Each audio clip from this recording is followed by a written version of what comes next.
Hi, everybody, and welcome to Make It Official, beginning a sports officiating and course in your school.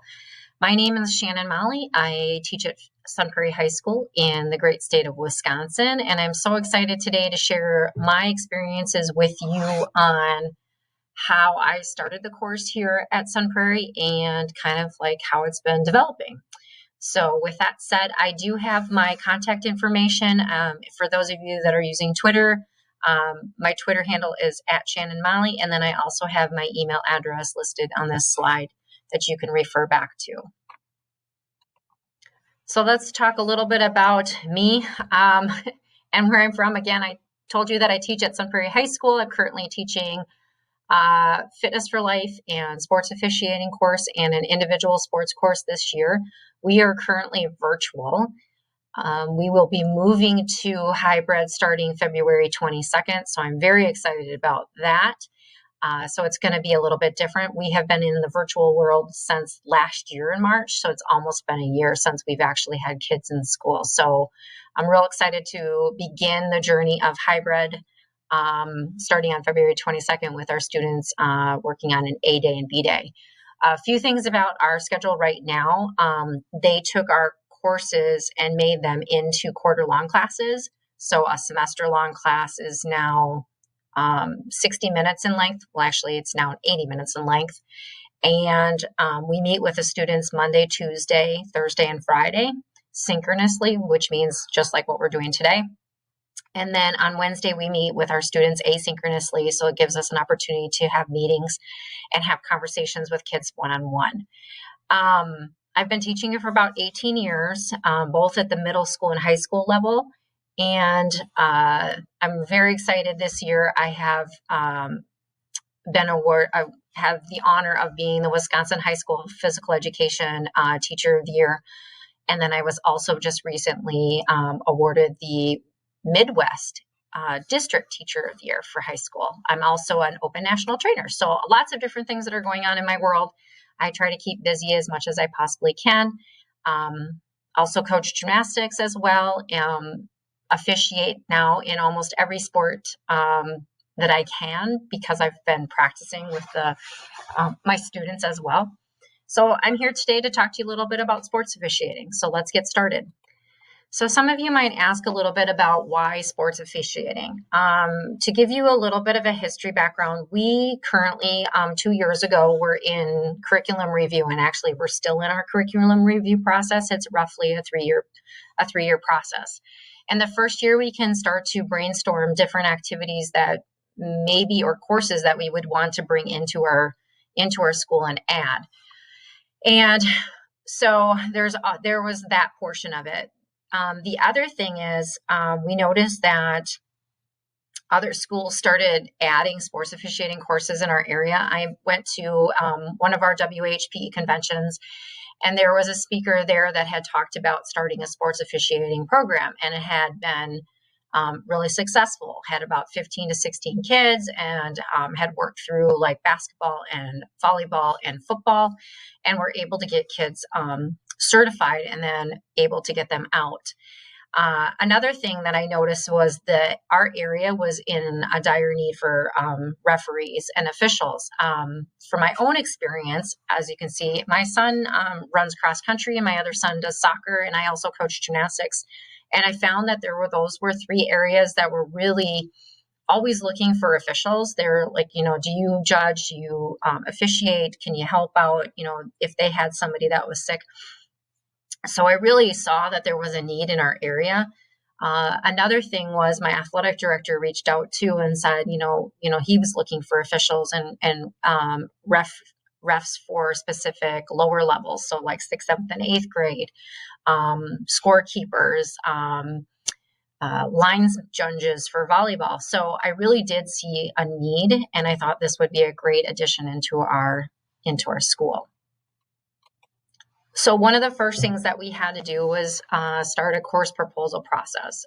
Our district has a specific application that you have to fill out, and that application has these 5 basic bullets that you have to cover: the rationale, why are you going to do the process, why do you want to add this course into it, We had to identify standards that would be addressed and then pull it into our universal design assessment, and then also provide ways that we were going to get professional development. So how would I get trained to help teach my students with sports officiating? We also had to cover like the financial costs. Was there going to be textbook costs? Is there going to be, fees for certification books, any field trips that we were going to plan on doing? I had to actually kind of lay that out in process. And I am going to share a link with you. In the presentation, there's a direct link to the course proposal that I sent. Wasn't the prettiest because we didn't have a lot of time to actually kind of throw it together, but at least that way you can kind of get an idea of what it looks like. We also kind of had to look, I had to do a complete course description, a syllabus, and a rough draft of a course outline. So you'll get to have an opportunity to see this in the presentation. I've also linked it into the speaker notes. So one of the biggest things is developing that course syllabus. I had to kind of look around because there weren't a lot of schools in my area. There was only 3. And that had just started the program. So they really didn't have everything kind of set in stone, not really detailed or put together. The other thing that I had to look at is I kind of researched different states. So I had noticed that Texas and Alabama had some stuff in place. They had a course outline. They had a description. Didn't really tell me what they were actually teaching, but more so just kind of a general idea. So I developed a course description here based off of our Wisconsin High School Physical Athletic Association, and then what kids would be using. If you look over here, this is a digital notebook. When we click on that digital notebook, it actually takes you to my course outline, and we'll show you that in a little bit. So general course goals for mine was I wanted my kids to be able to acquire the knowledge and skills to become a successful official. I wanted them to learn the elements, so their hand signals, the rules, the pre-conference and post-conference expectations, equipment checks that they have to take care of and look at. How do they manage their professional duties? The focusing on their overall health and wellness. For an athlete, for an official, you're going to have to be physically active. And you're going to have to maintain that throughout in order to continue to play to be a part of the game. So a lot of the information kind of put forth into this aspect of it. Another thing that I had to do was kind of focus on developing the learning outcomes of the course. And this took a little bit of time to really deep dive into what do I want my kids to learn and what do I want my kids to understand before they leave. So kind of looking at the expectations from WIAA and what they needed to know and be able to do in order to get certified kind of allowed me to backward design and think about okay, they'll be taking this exam at the end of the semester or at the end of time. They should know their hand signals. These are the things that they need to do. So then that kind of helped me kind of develop my learning outcomes for the course. So what I ended up doing is dividing them into 3 sections, and those 3 sections were going to be your skill, cognitive, and your social development. And if you can see here, I kind of laid them out for you. And then everything that is going to be in red is kind of the activity that I thought about, what can I do to demonstrate this specific skill throughout the teaching, throughout my teaching and throughout the course. So for example, demonstrate the ability to make appropriate calls and judgments. So we created a signal and a reporting activity where they had to, and I shared the links in this later in the presentation, but they had to review and observe other judges or refs or officials reffing a game, and then they had to analyze whether or not it was a good call or a bad call. And if it was a bad call or an inappropriate call, or they missed a call, that what they had to do is identify it and then tell me about the reasoning behind it. So for example, I had a student in gymnastics. I'm just going to use that one as an example. They were doing this, the gymnast did a wolf 3/4, which is an advanced high superior on beam. And I had the student actually video recorded the gymnast doing the skill, but then on the judge's sheet, it said that the gymnast didn't receive full credit for that. So that coach should have inquired that to the official that they missed something, and then the official can go back and check their notes. So it's just giving them an opportunity to kind of learn and practice and see like what other officials are doing, and then how they can kind of change and develop and become a better official. Okay, so that's just a few things. I did a lot of different ones where pre-conference activities. They had to present a pre-conference, so I was one of their, either the coach or the captain athlete, and they had to explain the pre-conference meeting to me. Hand signal checks are going to be, I did with students where I identified what the skill was and had then students demonstrate the skill to me. So for example, if it was a timeout, or if it was a travel, so they're using their hand signals and they had to stand up and present that to the class. Virtually, we did it in the small breakout rooms. Last year was the first year that I piloted this, and it was in person, which was fantastic. We actually had the students, I had a skills list, and then I had them check off. So they just met me in the hallway and then they went through them. So it worked out pretty well there. We did a lot of observation and activities where they got to watch different techniques and then brought back to see where they kind of matched with that. The social development, we focused a little bit more at the beginning about like learning a little bit more about their sports. I had every student do an evolution of sport activity. So they got to learn a little bit about where their sport came from prehistoric time all the way up to now. And that was really interesting because I think kids really understood, like, for example, James Naismith and the basketball and the peach basket and where that all came and evolved from. They get some of that information from their team and individual sports classes, but we got to deep dive into the one that they liked. And then we also, I thought even for next quarter, to create some sports trivia with it to kind of have a little bit of fun with that. The team officiating practice was an example of that when we had hands-on. So when students were in school and we had our team sports classes, we had an ability, my students were allowed to come in and actually practice officiating during the team sports class. So like if they had a volleyball or basketball classes going on or unit, my students were able to come in and actually participate in that as well. The cognitive portion of it is the knowledge. Okay, so this is the grunt, this is the big part of it for sports officiating. It's really getting kids to understand the ins and outs of the rules. So for example, sorry, I'm just going to grab one of these because I have a bunch of them. These are our NFHS rules books. And the nice thing is when WIA, when students sign up to become an official, we found out that they send these to them for free, which is very nice because it allows them then to get a hands-on understanding of how to use this book. So I created a couple activities, the official duties activities, so they learn a little bit about what are the ins and outs of what students need, what an official needs to do on the day that they come into the game. Again, like hand signals, we created Kahoots for each other so that we could help each other remember. We learned a lot of the terminology in here and really just navigating through this. So the NFHS rules book is huge. There was the NFHS exam as well. Each state organization is going to have different exams that they're going to have students to take.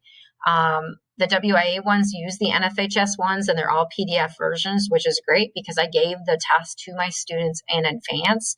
And then what we did is used it as like a scavenger hunt. So like they learned how to navigate the book by answering the questions that were on the exam. And I had my students create with their assignment when they did the exam, they had to tell me the name, the rule number that it was at. So like, for example, rule 1 dash and what section 4, and then where they could find it. So like page 87. And what that does is it allows the students to really get a good grasp of their rule book. There's also case books that come with these, and the case books have situations and scenarios in them. So what we did is spent some time just talking about different situations and then what they would actually call what would be the ruling. So they do give you the answers to the rulings directly in the books, which is really fantastic. So you could use those like on a Friday. You can throw some case questions up and have them work in groups or in partners to try to figure out what the best ruling or the best call that they should make in it. Okay, so that just kind of gives you some examples of the cognitive aspect of it. So the other thing that I want to talk about is course activities and resources. And I have to say, I had to create a lot of these from my own brain. I did get a few activities from a few people that sent me some stuff. And then what I did is just modified it, changed it, made it my own, and made it best fit the situation that I wanted to and how I wanted to teach my students in class.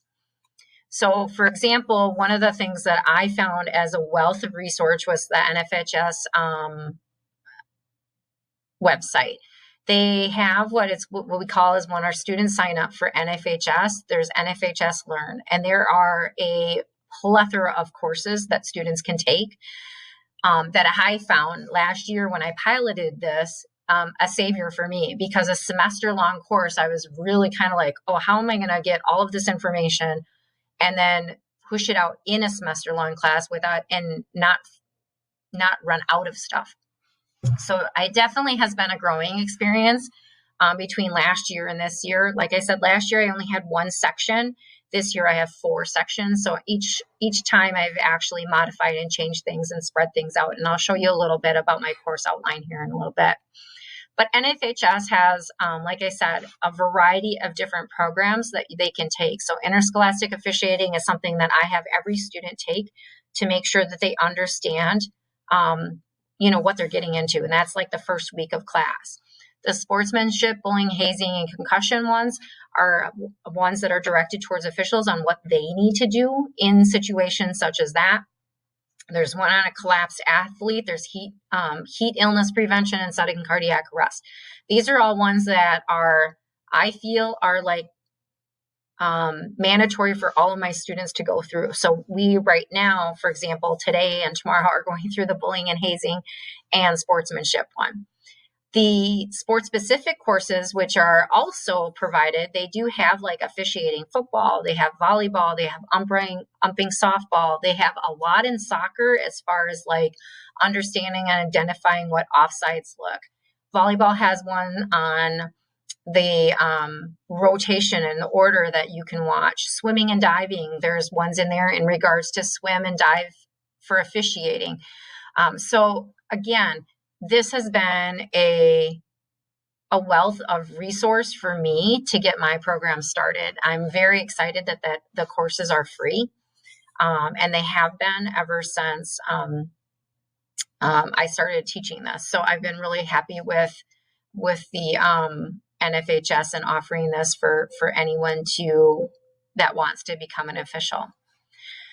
So another resource, back up a little bit here. This is just an example of one of the things that I have my students do. So when they do the officiating course through NHFS, so example here, I have every student download their certificate. So it's kind of nice. They're building their portfolio that it shows that, hey, I went through this course, I've completed it, and they can present that to an employer to show them that they are very serious. So it gives them a nice congratulations. They completed the course, they download it. And then we use, right now we're using Google Classroom, and I've used a variety of other ones too, Schoology and Edmodo, and It's Learning too as well. You can use whatever LMS system that you want, but I have them download the certificate and then upload it to me so that I know that it's there. And then they have their little portfolio that they're using. So another thing that would be beneficial for you is to go into your state association. Each state association is going to have different guidelines. And I went on your North Dakota State Association, and I already linked it here for you. If you take a look, just for example, football requires you to become an official. There's an online rules clinic, there's an exam, and then there's a workshop. So the nice thing with that is you can kind of get an idea of what your state is going to provide. Now, I did notice for North Dakota State, for you guys, every sport has different requirements. So that was interesting because football had 3, gymnastics had 2, volleyball had 3, I think it was.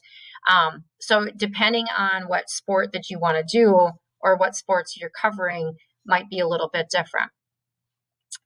That kind of brings me to a conversation as well that I might have not covered in the beginning.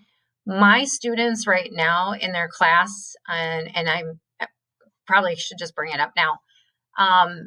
My students right now are currently in the sports officiating class that I have set up for them. Originally it was supposed to be 18 weeks long. Right now, like I said, we're only in a quarter long, so we're doing a semester in a quarter. So we meet them every day instead of like A-B block. And they had an opportunity to get certified in 2 sports. Now what we're doing is just 1 sport. So because it's such a short period of time in 9 weeks. The other thing is that I allow my students to choose the sport. So when you're first starting out, you might want to just single it and keep it like 3 sports and have them choose, 3 main sports. I didn't do that last year, and it was a struggle at first because I really felt that I wanted my kids to, if they're signing up for a class, I don't want to force them to become a basketball official and when they have no interest in basketball. So right now, just for example, my quarter 3 class, I have 7 sports going right now. So just to kind of give you a heads up, I have football, soccer, baseball, basketball, gymnastics, hockey, softball, and lacrosse. Actually, I have 8.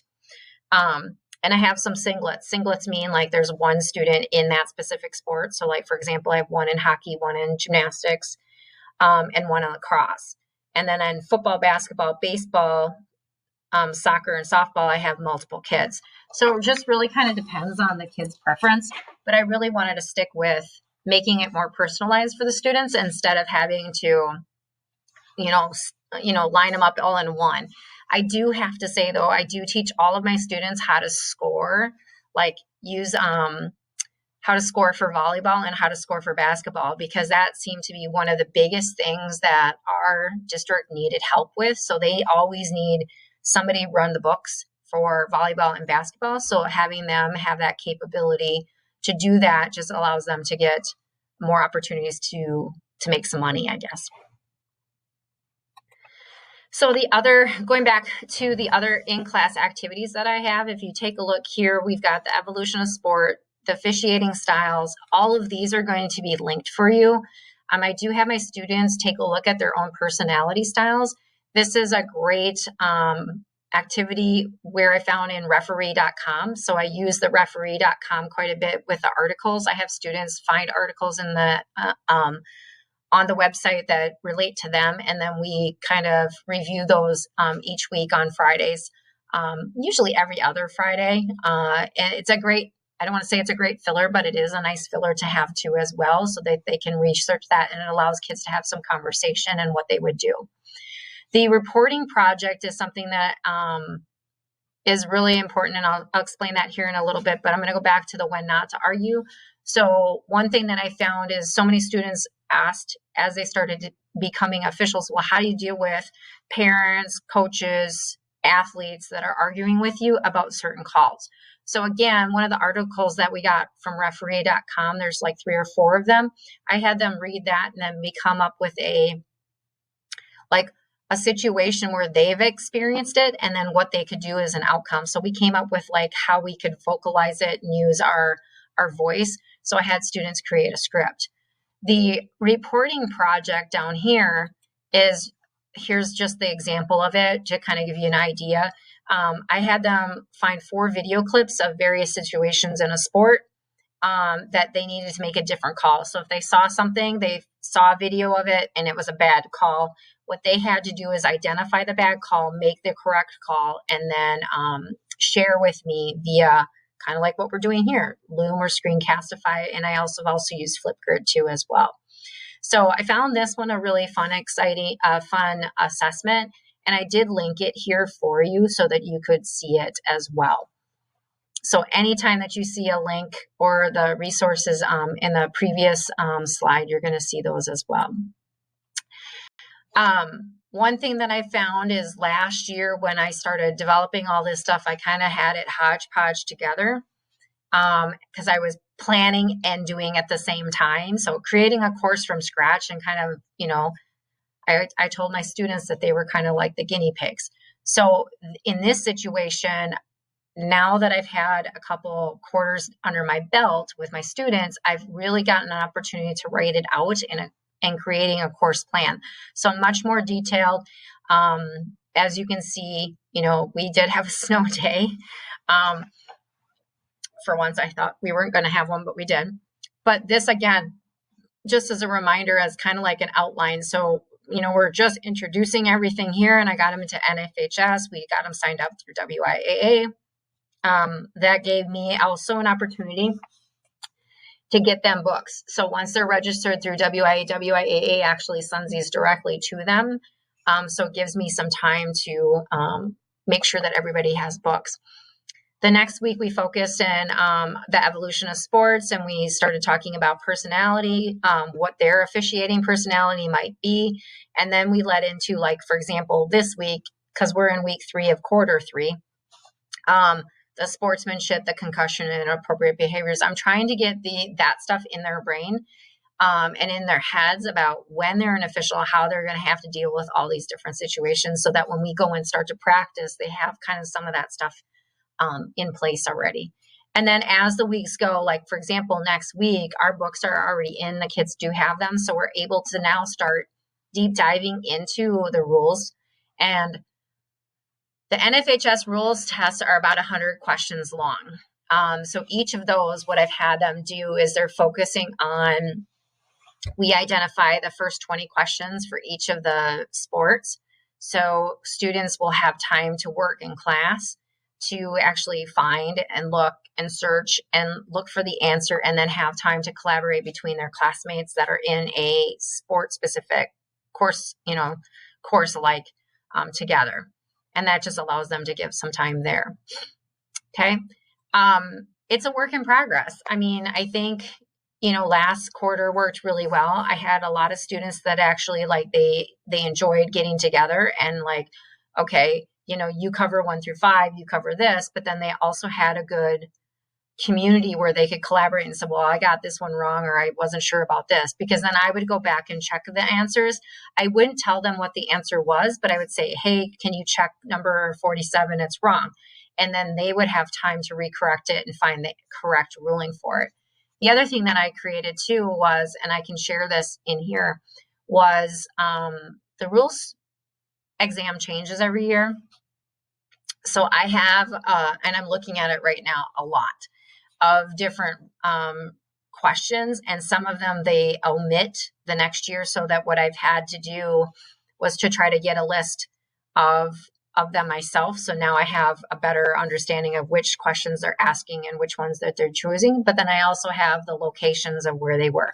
So that took a little bit of time, had to search in different places here and there. And then I did ask some of the coaches in my district that when they took their exam, if they could tell me what the rule number is. So if you get it wrong or you get it right, they tell you the rule to find it and the code for it. So that has been a savior for me. So I have those and I can help you, which is awesome, because it does help quite a bit if you're taking the NFHS, if they're taking the NFHS test.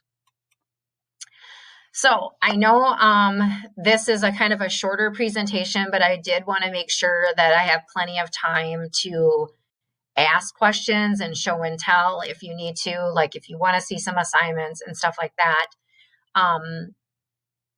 that I have more time to answer the questions. So during the presentation day that this is going to happen, I'm going to have some more time to have some conversation to talk to you. Thank you for attending today or listening in on this, my journey of sports officiating. It's still a work in progress, but I'm really enjoying it, and the kids are enjoying it and having fun.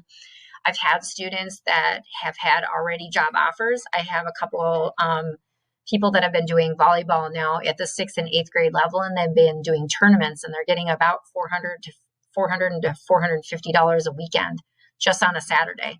So they've been really excited about it. And they started getting jobs right off the bat as soon as they got their certification. I did put my email in here and my Twitter again. I do have 2 emails. My professional email account is the mollyphysed@gmail, and then my school email that you can always reach me at too is the Molly at Sun Prairie Schools.